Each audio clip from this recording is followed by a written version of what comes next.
আপনি কি কখনো কোনো জলের ধারা দেখেছেন?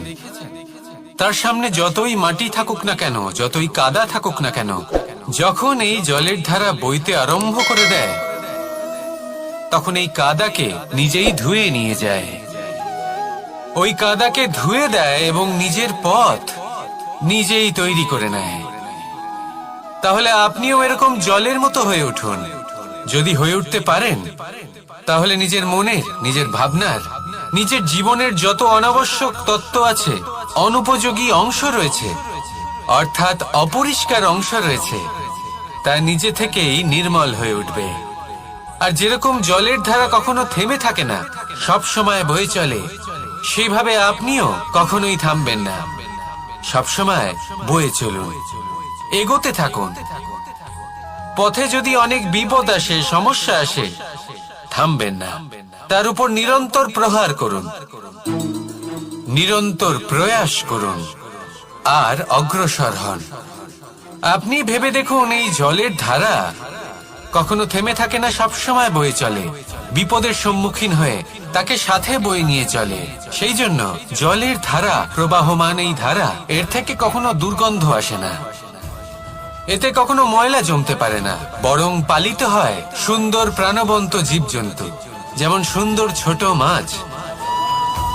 তাই আপনিও এটাই করুন, কখনো থামবেন না, শুধু চলতে থাকুন, জলের ধারার মতো বইতে থাকুন।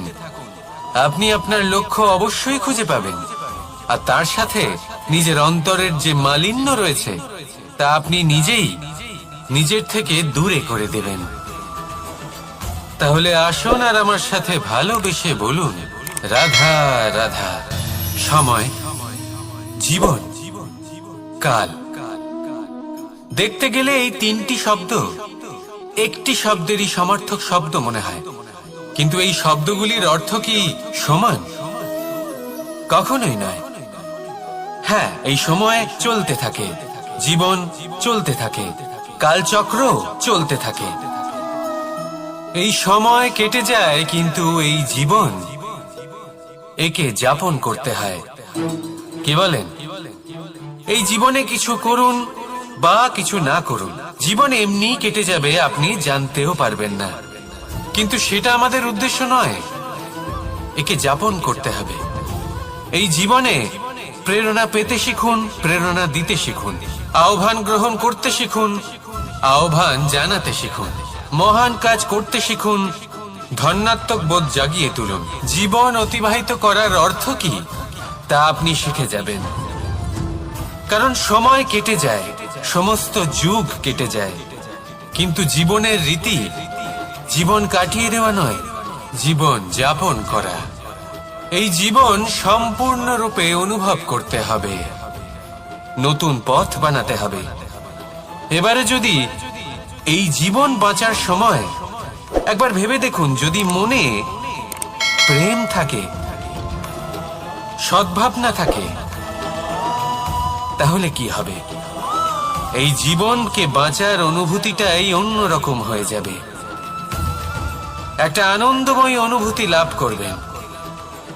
তাহলে এটাই করুন আর আমার সাথে ভালোবেসে বলুন, রাধা রাধা। এবার অনেক সময় মানুষের মনে এরকম প্রশ্ন আসে যে এই সংসারে সব থেকে বড় বিপদ কি? কেউ বলে ধর্ম সংকট, আবার কেউ বলে প্রাণের উপর আসা সংকট। প্রত্যেক মানুষের জীবনে বিভিন্ন সংকট আসে, আর এই সমস্ত সংকট অত্যন্ত বিচিত্র হতে পারে। এই সমস্ত সংসার হলো সংকট দ্বারা পরিপূর্ণ। ঠিক আছে, আপনাকে একটা উদাহরণ দিই। একজন ধনী ব্যক্তি, এবার ওনার জীবনে সংকট কি হতে পারে? সংকট এটাই যে কেউ তার সম্পত্তি চুরি না করে নেয়, আমরা বুঝতে পারছি। এবার একজন চোর, তার জীবনে সংকট কি হতে পারে? যে চুরি করার সময় সে যদি তার একটা কাশি চাপতে না পারে, তাহলে সে ধরা পড়ে যেতে পারে, ঠিক কিনা?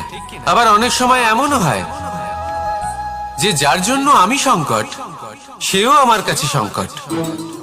যেমন এই পরিস্থিতিতে দেখুন, সংকট হলো সংকট, এ তো জীবনে থাকবে, কিন্তু এর সম্মুখীন কিভাবে হওয়া যায়? খুব সরল। সব এটার উপর নির্ভর করে, মনের উপর। এই মনকে নিয়ন্ত্রণ করলে সব ঠিক থাকবে। এবার যদি ধনী ব্যক্তি মনকে নিয়ন্ত্রণ করে ফেলেন, নিজের অর্থের ব্যবহার শুভ কাজের জন্য, সমাজের সেবার জন্য বিকাশ করতে করেন, ওই অর্থকে একত্রিত করে না রাখেন, তাহলে চুরির সমস্যা, এই সংকট সেখানেই কেটে যাবে। এবার যদি কথা বলি সেই চোরের, তাহলে চোর যদি নিজের মনকে সংযত করে নেয়, যদি নিজের কর্মকে নিয়ন্ত্রণ করতে পারে, তাহলে এমন কোনো স্বর নেই, এমন কোনো স্বর নেই যা ওকে ধরা পড়তে বাধ্য করবে। সেই জন্য জীবনে সংকট যতই আসুক, যত বড়ই সংকট আসুক না কেন, কবচ হলো একটাই, আর এই কবচের নাম হলো আত্মনিয়ন্ত্রণ। নিজের মনকে নিয়ন্ত্রণে রাখতে শিখুন।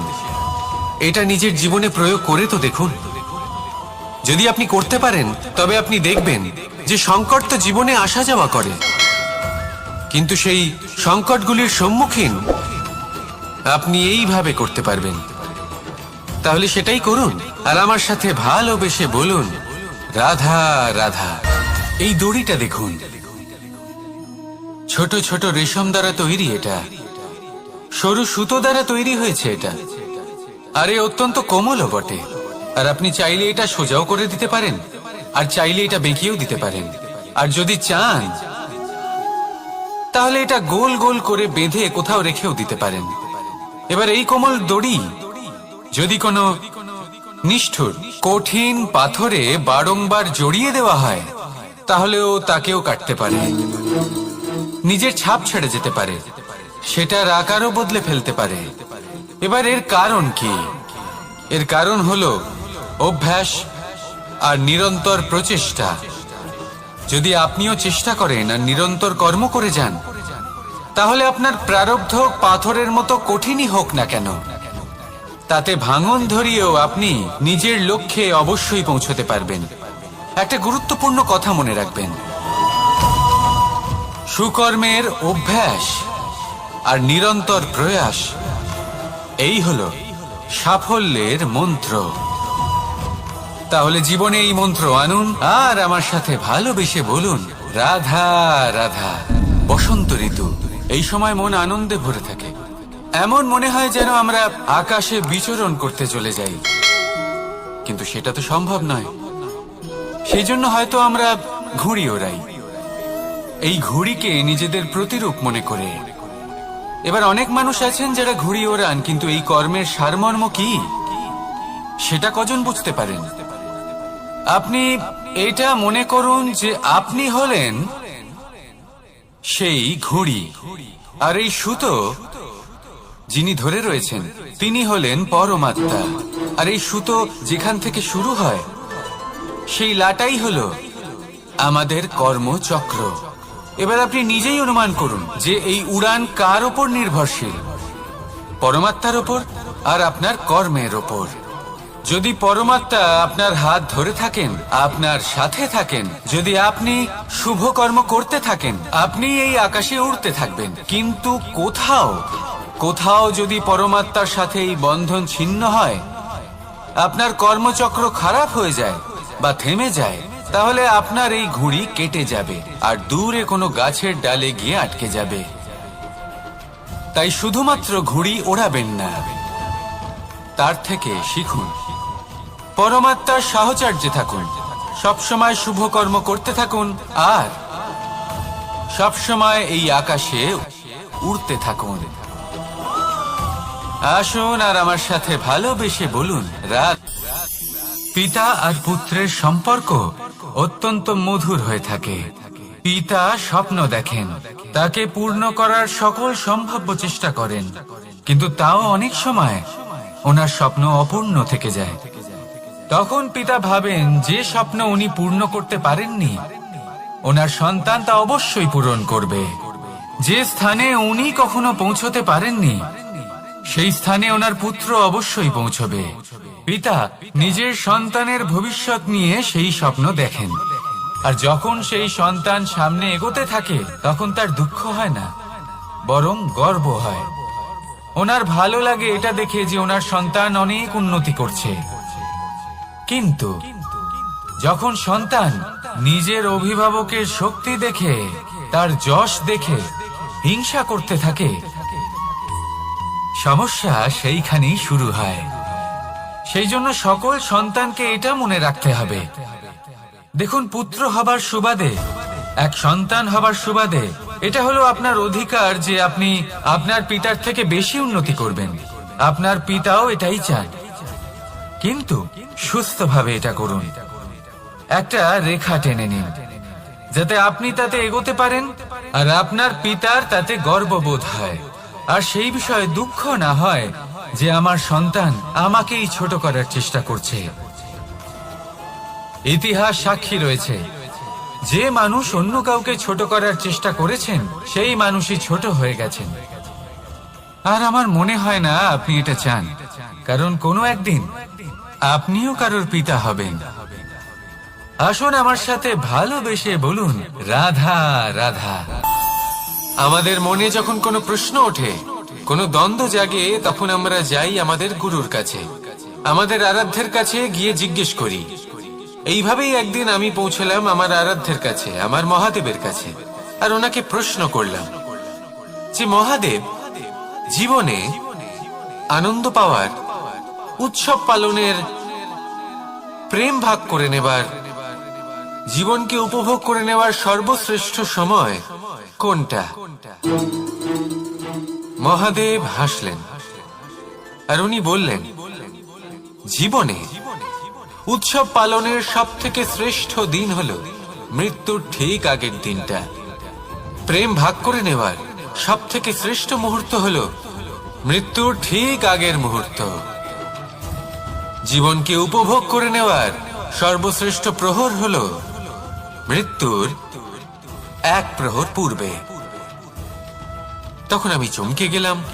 আমি বললাম, কিন্তু মহাদেব, মৃত্যু তো অনিশ্চিত, আমরা জানিও না কবে আমাদের মৃত্যু হবে।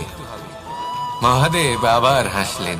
উনি বললেন যে যদি আমরা এভাবে জীবন কাটাই যে আমরা জীবনের প্রত্যেক দিন, প্রত্যেক মুহূর্ত, প্রত্যেক প্রহর শেষ বলে মনে করি, তাহলে আমাদের সমস্ত জীবন আনন্দের সাথেই অতিবাহিত হবে। কি বলেন?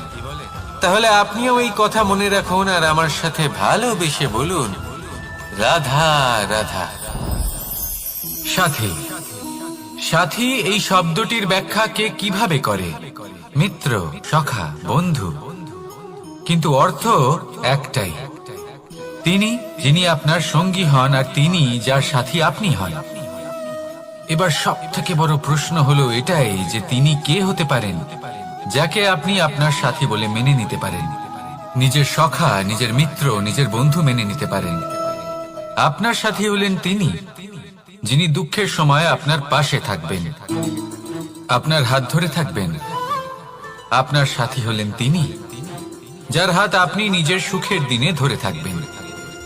সেই সাথীরই হাত ধরুন যিনি দুঃখে সবসময় আপনাকে সাহায্য করার জন্য তৎপর হয়ে থাকেন, আপনার পাশে থাকেন, আর যাকে সুখের দিনে আপনি আপনার সাথে রাখতে পারেন। আর যখন আপনার সাথে আপনার এই সাথী থাকবে, তখন আপনি এটা বুঝবেন যে যখন জীবনে দুঃখ আসে তখন এই দুঃখ কমে যায়, সবার মধ্যে ভাগ হয়ে যায়। আর যদি তখন সুখ আসে তাহলে সেটা সবার উপস্থিতিতে আরো বেড়ে যায়। এটাই হলো প্রেম, এটাই হলো ভালোবাসা, এটাই হলো সঙ্গ, যেমন সম্পর্ক আমার আর রাধার মাঝে। তাহলে আসুন আর আমার সাথে ভালোবেসে বলুন, রাধা রাধা। জীবনে অগ্রসর হওয়ার জন্য আমাদের কাকে প্রয়োজন হয়? মাতা পিতা, বন্ধু, প্রেম, সাহায্য, অর্থ, পরিশ্রম, আশা। ভিন্ন ভিন্ন মানুষ ভিন্ন ভিন্ন বিকল্প চয়ন করে। যদি আমি আপনাকে বলি তাহলে জয় আর পরাজয়ের মন্ত্র দুটো শব্দের উপর নির্ভর করে, মেনে নেওয়া আর দৃঢ় হওয়া। যদি মেনে নেন তাহলে হেরে যাবেন, যদি দৃঢ় হন তাহলে নিশ্চিত রূপে জয়ী হবেন। যদি কখনো আপনি ক্লান্ত হয়ে ওঠেন, আপনি দুঃখী হন, পুরোপুরি ভেঙে পড়েছেন, তখন মেনে নেবেন না যে আপনি ভেঙে পড়েছেন, নয়তো হেরে যাবেন। তখন উল্টে স্থির করবেন যে যাই হয়ে যাক না কেন আমি জয়ী হবই। আর আপনি দেখবেন যে জয় নিশ্চিত রূপে আপনার কাছেই আসবে। তাহলে এই কথা মনে রাখবেন আর আমার সাথে ভালোবেসে বলবেন, রাধা রাধা। মানুষের জীবনে দুই ধরনের আবেগ থাকে যা চিরকাল তার সাথে বসবাস করে। প্রথম স্বপ্ন, দ্বিতীয় অজুহাত। মানুষ হাজার হাজার স্বপ্ন দেখতে পারে। আমাকে এই কাজ করতে হবে, আমাকে ওখানে ঘুরতে যেতে হবে, আমায় জীবনে এই অসম্ভব কাজ বাস্তবায়িত করে দেখাতে হবে, আদি ইত্যাদি। এবার ঠিক যেমন স্বপ্ন দেখেন সেইভাবে অজুহাতও খুঁজে নিয়ে আসেন। আমি এই স্বপ্ন পূরণ করতে পারলাম না, কারণ আমাকে কেউ সাহায্যই করলো না, কারণ আমি দুর্বল হয়ে পড়েছিলাম, কারণ আমার কাছে সময়ই ছিল না, আদি ইত্যাদি। এবার সাফল্য এবং অসফলতার মাঝখানে এই ধরনের সংঘর্ষ হতে থাকে। সাফল্য তখন লাভ করা সম্ভব যখন আপনার স্বপ্ন আপনার অজুহাতের থেকে অনেক বড় হয়, আর অসফলতা তখন পাবেন যখন আপনার অজুহাত আপনার স্বপ্নের থেকে অনেক বড় হয়। আপনি যদি সাফল্য লাভ করতে চান তাহলে চেষ্টা করতে থাকুন, পরিশ্রম করুন। যদি অসফল হন তাহলে ভয়ভীত হওয়ার কোনো প্রয়োজন নেই। নিজের ভুল বুঝুন, তাকে শুধরে নিন, আবার চেষ্টা করুন। কিন্তু যদি নিজের জীবনে অজুহাত নিয়ে আসেন তখন স্বপ্ন কখনো পূরণ হবে না। আসুন আমার সাথে ভালোবেসে বলুন, রাধা রাধা। এই সংসারের সব থেকে কঠোর ধাতুর মধ্যে একটি হলো লোহা। লোহা দিয়ে আমরা অনেক অস্ত্র শস্ত্র লাভ করি, অনেক বস্তুও লাভ করি। এবার এই লোহাকে কাটার জন্য, একে কোনো আকার দেওয়ার জন্য কি প্রয়োগ করতে হয়? লোহা। এবার এই কথাটা আমরা সকলেই জানি যে লোহার দ্বারাই লোহাকে কাটতে হয়। এবার এই কথা আমি আপনাকে কেন বলছি? এরপরে খুব বড় একটা প্রশ্ন আসে যা খুব বড় শিক্ষা দিয়ে যায়। এটা কেন হয় যে আমরা একটা লোহা দিয়ে একটা লোহাতে আঘাত করছি, কিন্তু যে লোহা দ্বারা আঘাত করছি তার আকার বদলাচ্ছে না, যার উপর প্রহার করছি তার আকার বদলাচ্ছে? এতে পার্থক্যটা কোথায়? পার্থক্য হলো তাপমাত্রার। দেখুন, যে লোহাকে আমরা কাটতে চাই তার তাপমাত্রা বাড়াতে হয়, তাকে গরম করতে হয়।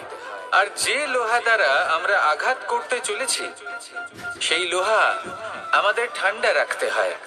অর্থাৎ ঠান্ডা লোহা গরম লোহাকে কেটে দেয়।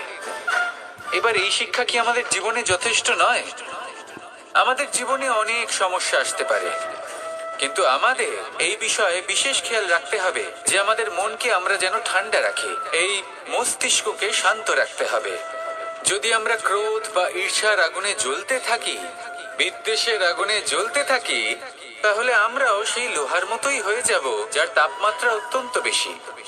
তখন যে কেউ এসে আমাদের বিচ্ছিন্ন করে চলে যাবে। মনে রাখবেন, যিনি যত বেশি স্থির বুদ্ধির অধিকারী, যিনি হলেন সব থেকে বেশি শান্ত, তিনি হলেন সব থেকে বেশি বলশালী। তাহলে শান্ত থাকুন আর আমার সাথে ভালোবেসে বলুন, রাধা রাধা। এই সমগ্র সংসারের সব থেকে গুরুত্বপূর্ণ ব্যক্তি কে? স্বয়ং আপনি। নিজের জন্য তো বটেই, তাই না? কারণ যখন আপনি জন্মগ্রহণ করেন, নিজের চোখ খোলেন, এই সংসারে আসেন, তখনই তো এই সংসারকে আপনি দেখতে পান, অনুভব করতে পারেন। এখানকার আবেগ, এখানকার মানুষজন তখন থেকেই অনুভব করেন। যদি আপনি না থাকেন তাহলে এই সংসারের অস্তিত্ব আপনার কাছে শূন্যের সমান, তাই না? আপনি না থাকলে এই সংসারও আপনার কাছে নেই। এবার সবাই বলবেন যে এ তো সত্যি কথা। সেই অনুযায়ী তো আমার স্বার্থপর হওয়া উচিত, অহংকারী হওয়া উচিত, কারণ আমার কাছে আমি তো সবকিছু। দৃষ্টিভঙ্গি পাল্টে দেখুন। আপনার কাছে সব থেকে বেশি গুরুত্বপূর্ণ ব্যক্তি কে? আপনি নিজেই। সেই মানুষটি কেমন হওয়া উচিত একটু ভেবে দেখুন। সব সময় সকলকে সাহায্য করুন, একসাথে মিলে পরিশ্রম করুন, সাহায্য করুন অন্যদেরকে। এটা অতি আবশ্যক। এবং তার থেকেও বেশি গুরুত্বপূর্ণ হলো এটাই যে আপনার মনে যেন কখনো এই বিষয়ে ভয় না থাকে যে আমি আমার প্রিয়জনদের, আমার কাছের মানুষগুলিকে হারিয়ে ফেলবো। এই ভয় কখনোই মনের মধ্যে থাকা উচিত নয়। যদি ভয় থাকে তাহলে থাকুক এই বিষয়ে যে সকল মানুষ আমার জীবন থেকে, আমার থেকে দূরে চলে যাচ্ছেন, তাদের বাধা দিতে দিতে আমি যেন নিজেকেই না হারিয়ে ফেলি, নিজের অস্তিত্বকেই না হারিয়ে ফেলি, নিজের ব্যক্তিত্বকে, নিজের বিচারধারাকে, নিজের করুণার শক্তি না হারাই। তাহলে এই ভয় ত্যাগ করুন আর আমার সাথে ভালোবেসে বলুন, রাধা রাধা। মানুষের দুটো রূপ রয়েছে। এক, আমাদের এই মুখ যা শুধুই চোখে দেখা যায়, আর দ্বিতীয়, আমাদের এই মন যা শুধুমাত্র অন্তরাত্মা দ্বারা দেখা যায়। এবার আমাদের এই মুখ তা ঈশ্বর সকলকেই আগে থেকেই প্রদান করেছেন, কিন্তু এই মন কেমন হবে তা আমাদের জীবনের অনুভূতি এবং আমাদের জীবনের লক্ষ্য এগুলি সুনিশ্চিত করে। অর্থাৎ নেত্র দিয়ে দেখা যায় আমাদের এই মুখ, তা শুধুই এই কারণে প্রয়োজন যাতে সংসার আমাদের দেখতে পায়, আমাদের চিনতে পারে। কিন্তু যদি এই সংসারে আপনি প্রকৃত অর্থে মান সম্মান লাভ করতে চান, তাহলে নিজের অন্তরাত্মাকে আপনাকে বিকশিত করতেই হবে। দেখুন, কথায় আছে এই যে অসুর, তা শারীরিকভাবে উপস্থিত নয়, তা মনের মধ্যে থাকে। যদি এই মন থেকে অসুরকে বের করে দেওয়া যায়, তাহলে শরীরে তা উপস্থিত থাকবেই না। তাই মনকে শুদ্ধ করুন আর আমার সাথে ভালোবেসে বলুন, রাধা রাধা। পরিশ্রম, এই শব্দগুলি শুনতে হয়তো ছোট মনে হয়, কিন্তু এর মূল্য অনেকটাই অধিক। এবার প্রয়াসও কিন্তু দুই ধরনের হয়। একটা প্রয়াস তাই যা আমরা নিজের মন থেকে, অন্তর থেকে সমগ্র শক্তি দিয়ে করার চেষ্টা করি। এবারে এই প্রয়াস প্রচেষ্টার নামান্তর। কিছু প্রয়াস এমন হয় যেমন দ্রুত ক্রীড়া খেলা। মানুষ বলেন, আজ একটু প্রয়াস করি, একটু দ্রুত ক্রীড়া খেলেই দেখি, যদি বিজয়ী হই তবে ভালো ব্যাপার, যদি না হই তবে আর কখনো খেলবো না। এটাও কিন্তু প্রয়াস, কিন্তু এই প্রয়াস পরিশ্রম নয়। পাণ্ডবদের দেখুন, ওনারা যখন পরিশ্রম করেছিলেন তখন খাণ্ডবপ্রস্থকেও ইন্দ্রপ্রস্থ বানিয়েছিলেন। দ্রুত ক্রীড়া খেললেন, সেই মুহূর্তেই ইন্দ্রপ্রস্থ হারিয়ে ফেললেন। পরিশ্রম করলেন, সগৌরবের রাজা হলেন। দ্রুত ক্রীড়া খেললেন, তখন এক মুহূর্তে রাজা থেকে নিঃস্ব হয়ে গেলেন।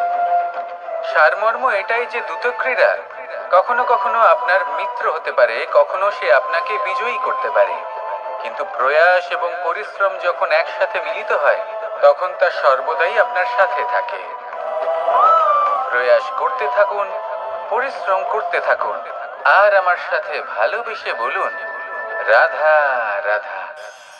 মানুষ কখনো কখনো সময়কে নিয়ন্ত্রণ করতে চেষ্টা করে, কখনো কখনো সময়ের গুরুত্ব বুঝতে পারে না। এটা ভাবে যে এই কিছু মুহূর্ত কেটে যাক, একে অতিবাহিত করি, তাহলে কি বা হবে, কয়েকটা মুহূর্ত মাত্র।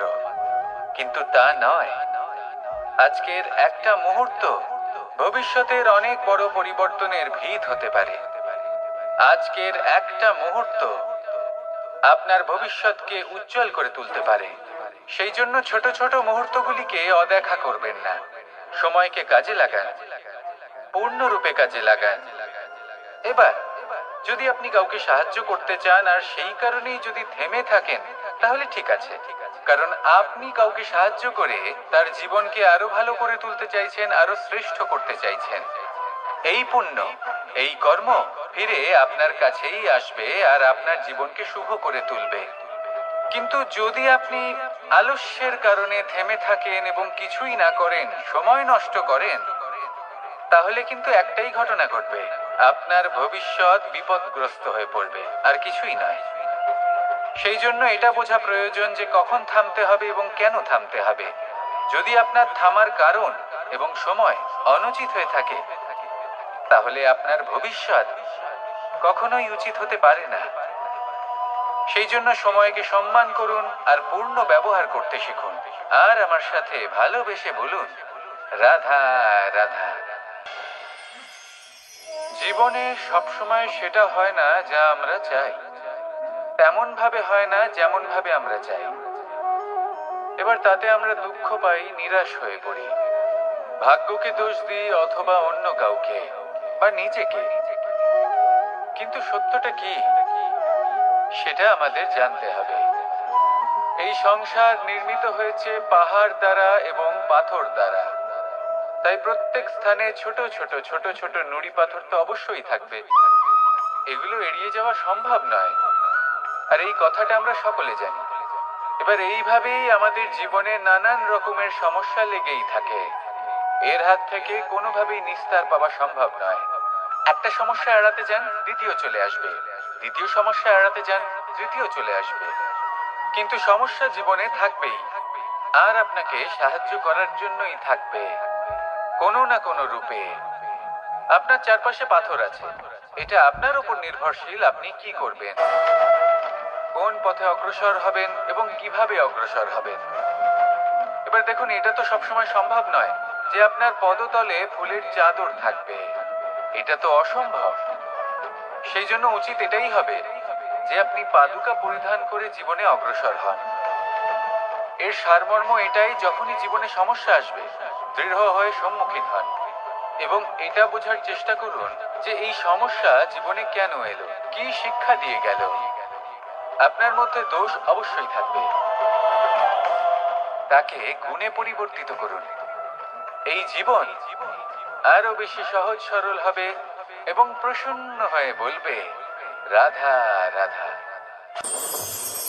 অনেক মানুষ আমাকে এসে বলে যে কানাই, তোমার কথাগুলি তো আর কি বা বলি, তোমার কথা কি থেকে কি করে ফেলতে পারে, অসম্ভবকে সম্ভব করে ফেলতে পারে। এত শক্তি তোমার কথাতেই রয়েছে, তো অন্য কিছু করার কোনো প্রয়োজনই কোথায়?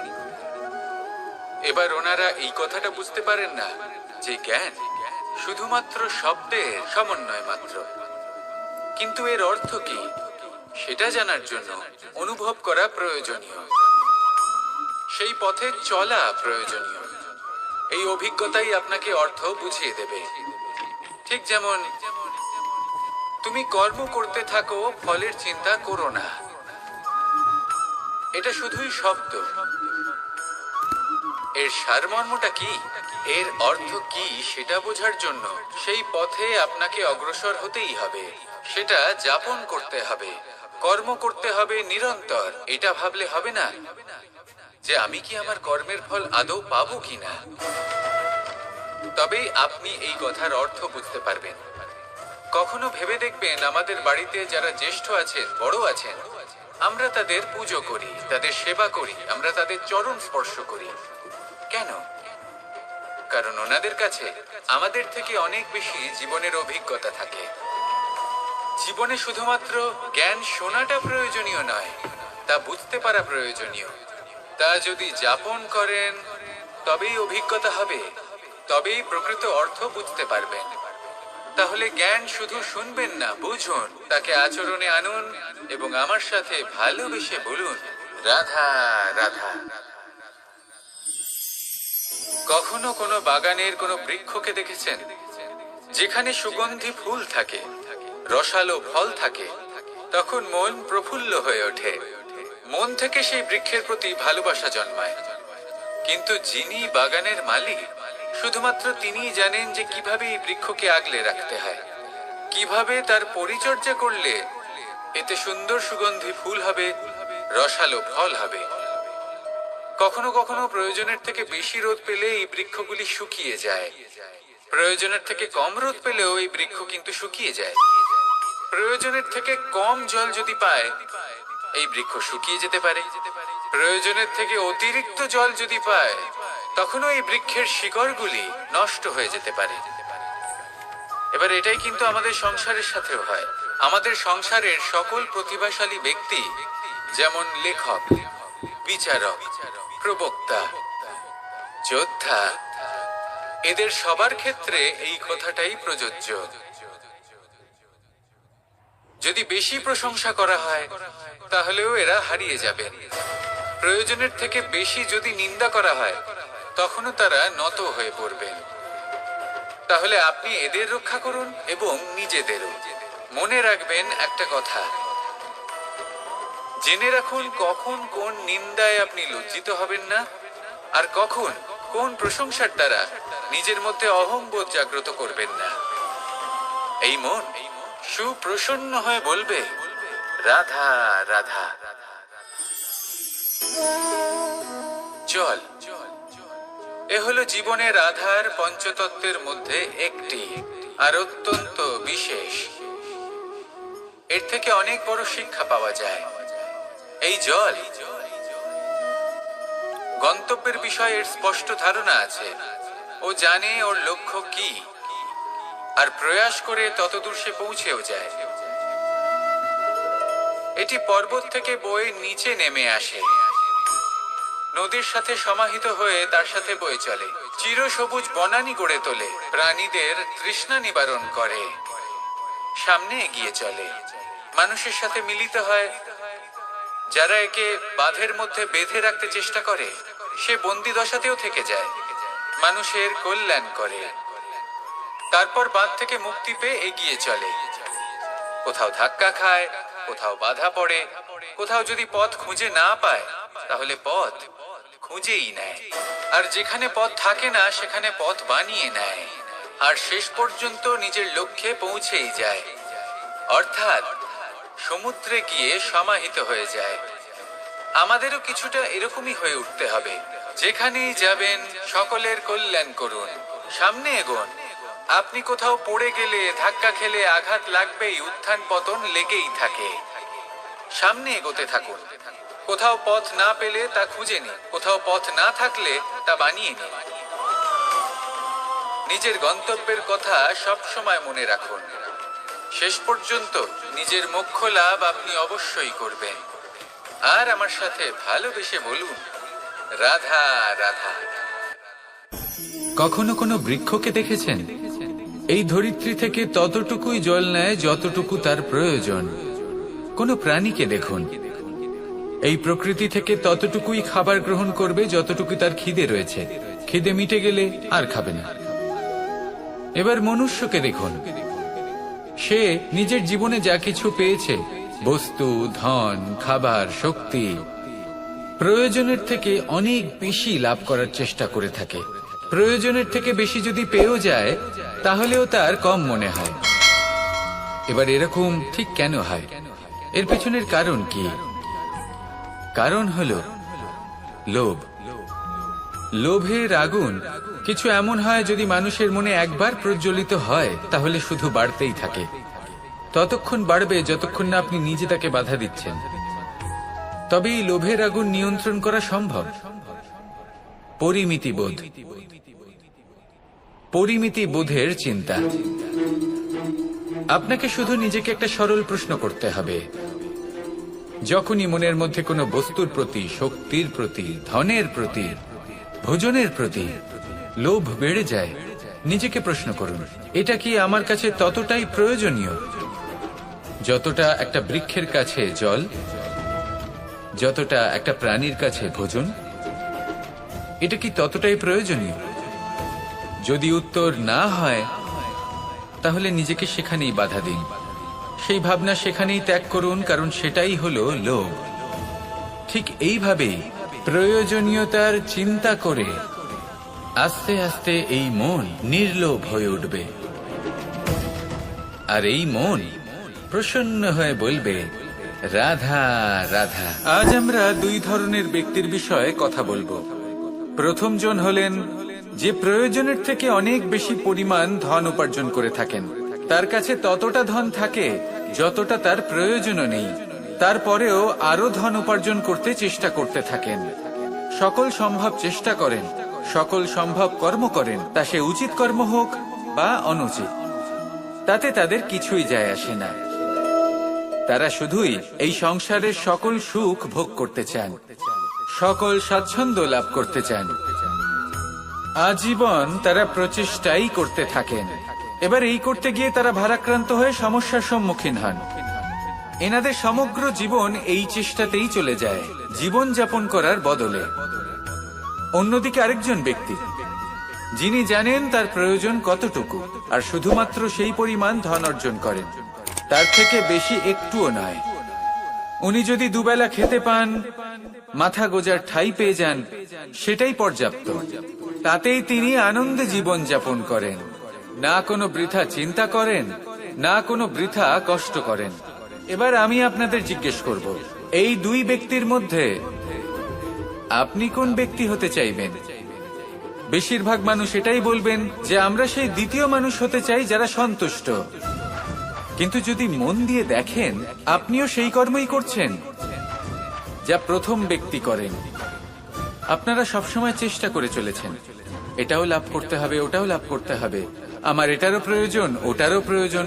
আপনি অনেক কিছু লাভ করেছেন, কিন্তু প্রশ্ন এটাই যে আপনার কি সেই সবকিছুর প্রয়োজন রয়েছে?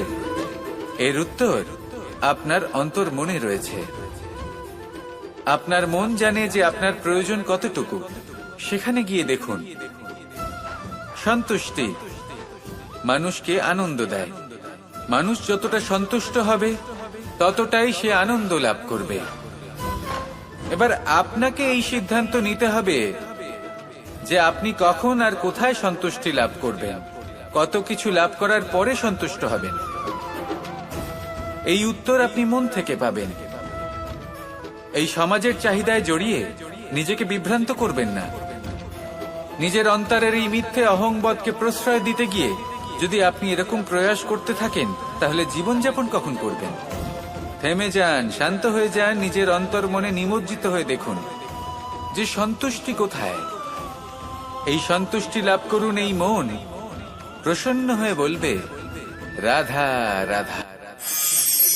আমাদের গৃহে অনেক কক্ষ রয়েছে, কিন্তু এমন কি আছে যে একটাই থাকে?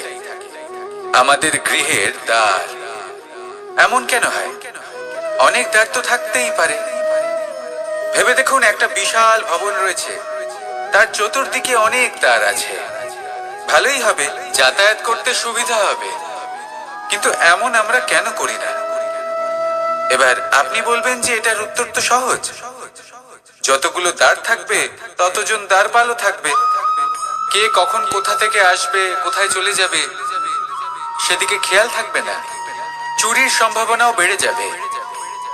যাক, এই বিষয় অন্তত আপনি বোঝেন। সেই জন্য আপনার গৃহে একটাই দ্বার রয়েছে। কিন্তু আপনার মনের বিষয় কি জানেন? আপনার মনেও কি কোনো দ্বার আছে? নেই। তার মানে যে কোনো ব্যক্তি যেখান থেকে খুশি আসতে পারে, আর আপনার মনে যা খুশি প্রবেশ করিয়ে চলে যেতে পারে। কোনো বাধার সম্মুখীন না হয়ে কোনো ব্যক্তি আপনার মনে যা কিছু প্রবেশ করিয়ে চলে যাবে, তা সে আমাদের পক্ষে শুভ হোক, অশুভ হোক, বা যতই ঘাতক হোক না কেন। সেই ভাবনা হতে পারে বাসনাময়, ক্রোধে পরিপূর্ণ, মতভেদে পরিপূর্ণ, বিদ্বেষ বা অহংকারে পরিপূর্ণ, বা কোনো ব্যর্থ ভাবনা হতে পারে। বিশ্বের যে কোনো ভাবনা মনে এসে বসবাস করতে পারে। এবার মনে যা ভাবনা থাকবে, মন সেটাই অনুভব করবে। নেতিবাচক ভাবনা যদি মনে ঘর করে, মন সুখ অনুভব কি করে করবে? সেই জন্য আবশ্যক হলো মনের মাঝে ইতিবাচক সত্তার দ্বার গড়ে তোলা। অর্থাৎ কোনো ভাবনা যদি আসে এবং ইতিবাচক হয়, তাহলে তাকে মনে প্রবেশ করতে দিন। যদি তা আপনাকে আর্থিক, সামাজিক, পারিবারিক, আধ্যাত্মিক লাভ দেয়, তাহলে তাকে প্রবেশ করতে দিন। যদি না দেয়, যদি তা নেতিবাচক ভাবনা হয়, তাকে দ্বার থেকেই আবার ফিরিয়ে দিন। যত শুভ চিন্তায় থাকবে এই মন, ততই শুভ হবে আপনার জীবন। আর এই মন সুপ্রসন্ন হয়ে বলবে, রাধা রাধা। অহংকার এ হলো ছোট একটা শব্দ, কিন্তু এর প্রভাব অত্যন্ত বৃহৎ হয়ে থাকে। আর সব থেকে বড় সমস্যা হলো, মানুষ আজ অবধি বুঝতেই পারেনি যে এই অহংকারের বাস্তব রূপ কিরকম। কেউ একে গর্বের নাম দেন, কেউ একে আত্মসম্মানের নাম দিয়ে থাকেন। এবং কোথাও একটা এমন সময় চলে আসে যখন সময় এই অহংকারকে ভেঙে খান খান করে দেয়। আর তখন না গর্ব আপনাকে বাঁচাতে পারে, না আপনার আত্মসম্মান। এখন যদি আপনাকে উদাহরণ দিই, তাহলে যেখানে আপনি বসে আছেন সেই ঘরেই ওপরে তাকান, সেই ছাদের দিকে। যদি এই ছাদ অহংকার করতে থাকে যে দেখো, আমি তো সব থেকে উঁচু জায়গায় আছি, আমার চেয়ে ওপরে আর কেউ নেই। আমি এই ঘরে থাকা সমস্ত ব্যক্তি